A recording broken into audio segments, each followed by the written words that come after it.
बाप्पांचे आगमन लवकरच होणार आहे आणि बाप्पांच्या आवडीचा प्रसाद म्हणजे उकडीचे मोदक। आणि म्हणूनच आज मी तुम्हाला पांढरे शुभ्र मऊ लुसलुशीत अगदी कळीदार उकडीचे मोदक कसे बनवायचे याची रेसिपी दाखवणार आहे। चला तर रेसिपी पाहूया। सर्वात अगोदर इथे मी 1 चमचा तूप वितळवून घेतलेला आहे। त्यामध्ये ओलं खोबरं किसून 1-2 मिनिटं मी त्या तुपामध्ये परतून घेणार आहे।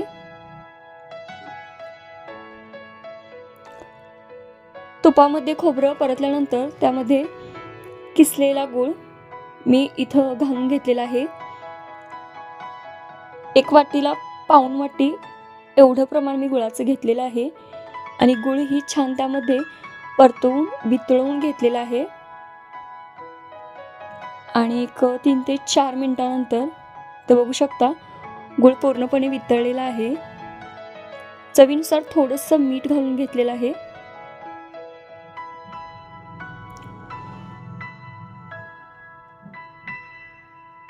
आणि थोडीशी वेलची पावडर ती घालून हे मिश्रण अशा प्रकारे तयार करून मी थंड होण्यासाठी बाजूला ठेवून दिलं आहे। इथे दुसऱ्या एका कढईमध्ये 1-2 वाट्या पाणी घेतलेलं आहे।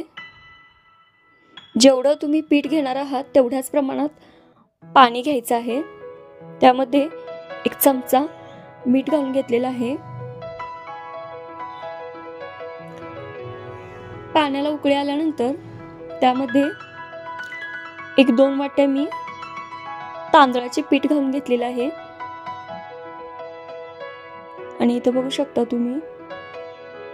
आणि ज्यावेळी आपण पीठ पाण्यामध्ये घालतो त्यावेळी गॅस मंद आचेवर करायचा आहे। आणि याला 2 ते 3 मिनिटं मी छान असं वाफवून याची उकड काढून घेणार आहे। आणि इथं बघू शकता तुम्ही झाकण ठेवून याची मी 2 ते 3 मिनिटं मंद आचेवर उकड काढून घेतलेली आहे। आणि जी उकड आहे ती एका ताटामध्ये काढून घेतलेली आहे। आणि त्याला वाटीने ह्या अशा प्रकारे त्याच्या थोड्याशा गाठी फोडून घेतलेल्या आहेत, कारण ते खूपच गरम असतं आणि हाताला चटके बसण्याची शक्यता आहे।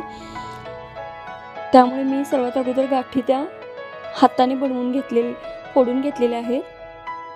आणि इथं अशा प्रकारे पीठ मळून आता मी पारी बनवून घेणार आहे। तर सर्वात अगोदर एक गोळा घेऊन हा अशा प्रकारे हलक्या हाताने दाबून त्याची अशा प्रकारे पारी तयार करून घेतलेली आहे। आणि ह्या अशा प्रकारे मी इथं सुबक अशा कळ्या पाडून घेतलेल्या आहेत।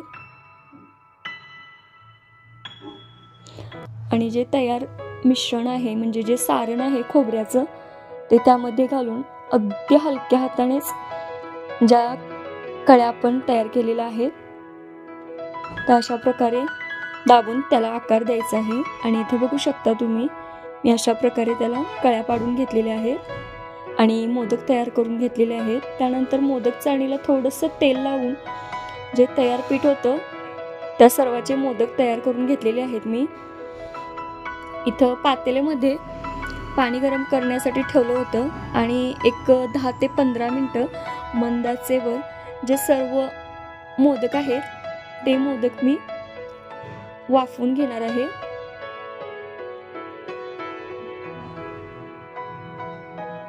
पाण्याला ही उकळी आलेली आहे आणि 10-15 मिनिटांनंतर तुम्ही बघू शकता इथं खूप मस्त असे कळीदार मोदक उकडीचे तयार आहेत।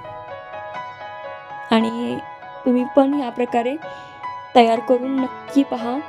रेसिपी आवडल्यास लाईक करा, कमेंट करा, शेअर करा आणि प्लीज चॅनलला सबस्क्राईब करा।